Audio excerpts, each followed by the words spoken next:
Bien, bonjour à toutes et à tous, merci d'être là. On va vous parler de réalité virtuelle et de formation. Je suis Yannick Stein, donc marketing manager de l'agence Tacoma, et je suis accompagné d'Arnaud, responsable des formations digitales à la RATP. Bonjour. En deux mots, Tacoma, c'est une agence qui a été créée en 2000, spécialiste du digital learning. On est la première agence, le premier studio de digital learning sur mesure en France. Vous avez quelques chiffres qui montrent qu'on a une certaine expertise sur le sujet. On a décidé, il y a 3 ans, d'intégrer un programme de recherche et développement sur la réalité virtuelle, considérant, et je pense qu'on a eu raison, que ça n'allait pas être un feu de paille, que ça n'allait pas être un machin, comme certains le disaient à l'époque, mais que ça allait s'installer durablement dans la vie des gens. Et ce beau salon dans lequel on a la chance d'être présent aujourd'hui semble nous montrer que c'est le cas, puisqu'on a de l'engouement et un intérêt évident pour la techno. Moi, j'ai envie de vous parler de la théorie de l'évolution dans le domaine du digital learning. Dans le domaine de la formation, il y a une chose qui est prépondérante, c'est l'engagement. C'est une notion, un terme qu'on entend souvent. Sans engagement de la part de l'apprenant, la formation, ça ne sert pas à grand-chose. On a tous connu, vécu parfois des formations qui étaient plus emmerdantes qu'enthousiasmantes, parce qu'elles ne répondaient pas à notre besoin, parce qu'elles ne correspondaient pas à ce qu'on attendait, parce que les objectifs pédagogiques n'étaient pas clairs. Et au final, on est sorti de cette formation en se disant « qu'est-ce que je suis venu faire là ?» Et du coup, lorsqu'on est convoqué ou invité une fois suivante à une formation, on y va un peu reculant.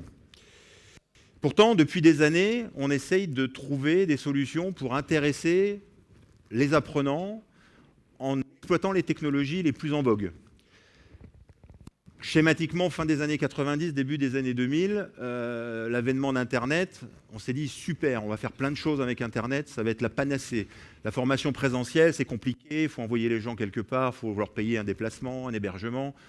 On va faire du e-learning. Alors, on en fait beaucoup, donc je ne vais pas critiquer ce pourquoi on est connu et reconnu, mais il faut bien admettre que au fur et à mesure des années, le dispositif s'est un peu essoufflé. Donc on voulait former les gens autrement par rapport au présentiel. Et puis, vers 2007, l'apparition de l'iPhone et les années qui ont suivi, les tablettes, on s'est dit, tiens, on va faire du mobile. Parce que les apprenants, les utilisateurs veulent pouvoir se former depuis leurs terminaux. On parle beaucoup du Bring Your Own Device. On sait qu'il y a beaucoup d'apprenants aujourd'hui qui viennent en formation, de collaborateurs qui viennent avec leur propre téléphone, qui ont envie de charger les contenus sur leur mobile et de pouvoir se former à leur guise, depuis chez eux, depuis leur lieu de travail, sans être contraints par des formats assez longs du e-learning classique. Donc en gros, l'idée, c'est se former partout, y compris sur le lieu de travail, pour essayer d'obtenir ce fameux engagement de la part des apprenants. Et puis, comme ce n'est pas suffisant, et que time is money, on va réduire le format, on va faire du rapid learning, on va raccourcir les contenus. C'est vrai que se former 30 minutes devant son PC, ce n'est pas toujours évident.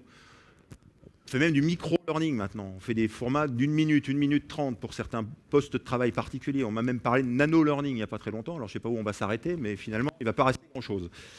Donc on veut se former vite, mais ce n'est pas suffisant parce que les gens continuent parfois à s'ennuyer malgré tout ça. Donc on invente des dispositifs qui sont plus ludiques. On a connu une période, une hype des serious games qui n'a pas donné grand-chose, faut bien se l'avouer. On s'est dit ça va être génial, les gens vont s'amuser en apprenant. On va construire des dispositifs super sympas avec des avatars, avec des environnements imaginaires, etc. Finalement, on s'est aperçu que c'était très compliqué à faire. Et puis qu'une fois que c'était déployé, ça n'intéressait pas forcément grand monde et que c'était déjà dépassé en termes d'habillage graphique, de créa, c'était déjà presque has-been. Ensuite, on a surfé sur l'engouement pour la vidéo, pour le vidéo learning. On sait que la vidéo aujourd'hui, c'est quasiment 80% du trafic web dans le monde. Donc un contenu de formation où il n'y a pas de vidéo aujourd'hui, il est déjà plus ou moins hors sujet. Et puis, on a voulu rendre les choses un peu collaboratives, un peu plus détendues. Donc, on a créé les MOOC. Bon, ça fonctionne très bien pour certains types de formations.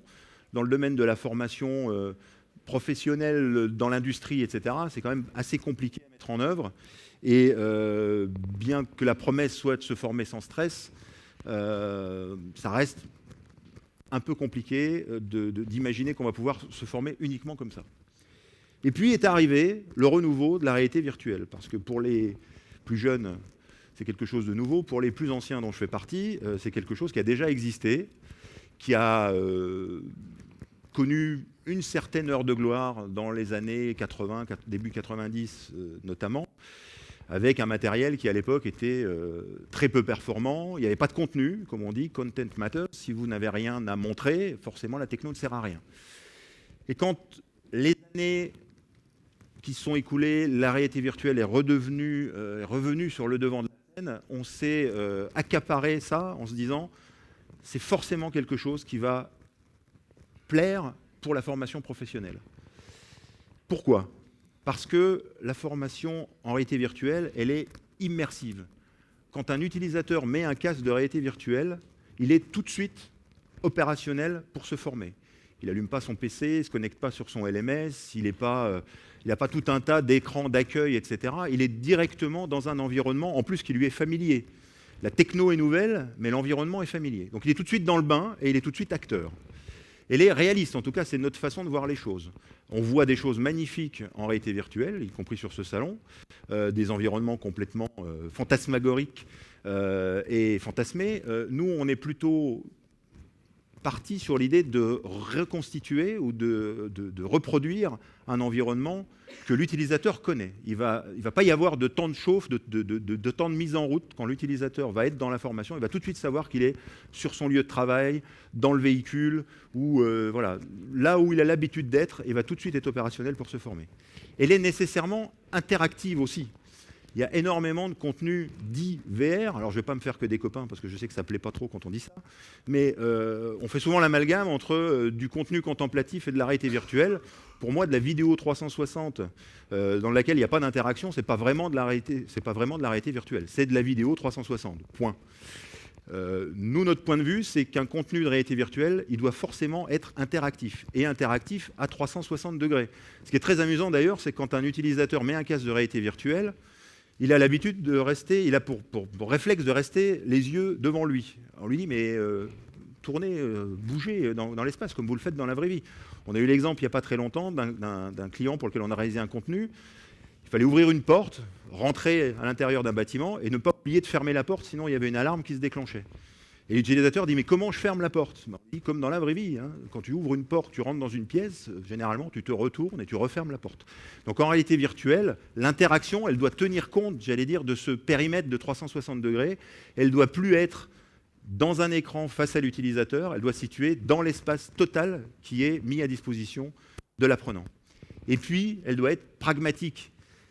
On ne décrète pas, en tout cas, nous ne décrétons pas du casque ou de la façon dont le contenu va être déployé. C'est parce qu'on aura étudié les objectifs pédagogiques du contenu de formation, qu'on aura étudié le contexte dans lequel travaille l'apprenant, la façon dont il va utiliser la réalité virtuelle pour se former, qu'on déterminera quelle est la meilleure solution. On parle beaucoup du HTC Vive, et il y en a beaucoup d'ailleurs sur ce salon. Chez nous, il n'y en a pas. Ça ne veut pas dire qu'on ne l'aime pas, au contraire, on l'adore. Sauf que c'est quand même très compliqué d'imaginer dans l'industrie, dans l'automobile, dans l'aéronautique, etc., des dispositifs, des centres de ressources qui permettent d'installer un Vive avec toute la place qui va autour pour former les utilisateurs qui sont très nombreux. Dans le cas présent, on va plutôt utiliser, nous, du mobile, de la VR mobile, qui même si elle est moins qualitative, moins engageante en termes de déplacement, etc., mais qui va permettre à l'utilisateur de s'en servir. Parce que quand on parle d'engagement, on parle tout simplement d'usage, et on évite d'avoir de l'abandon. Plus l'utilisateur va avoir à disposition un modèle, un dispositif, un écosystème qui correspond à ses besoins, à ses attentes et à ce qu'il peut faire avec, plus forcément il va l'utiliser, plus il va aller jusqu'au bout, moins il va y avoir d'abandon, et plus ce sera bénéfique, j'allais dire, pour le collaborateur, pour ses compétences et pour l'entreprise. Et puis, en réalité virtuelle, plus que pour n'importe quel autre contenu, UX first, User Experience. Combien de fois on a vu des contenus de formation qui faisaient surtout plaisir aux concepteurs, mais qui ne correspondaient pas vraiment à ce que l'apprenant attendait. On l'a tous vu, je vois des sourires, je pense que ça a dû vous arriver. Là, c'est l'échec assuré si on ne se met pas à la place de l'utilisateur, parce qu'il est l'acteur au centre du contenu. Donc il faut penser à lui, penser à la façon dont son métier s'organise au quotidien, et on construit le contenu pour l'utilisateur, avec l'utilisateur au centre du dispositif, et on évite de se faire plaisir en racontant une histoire qui ne correspond pas à la réalité.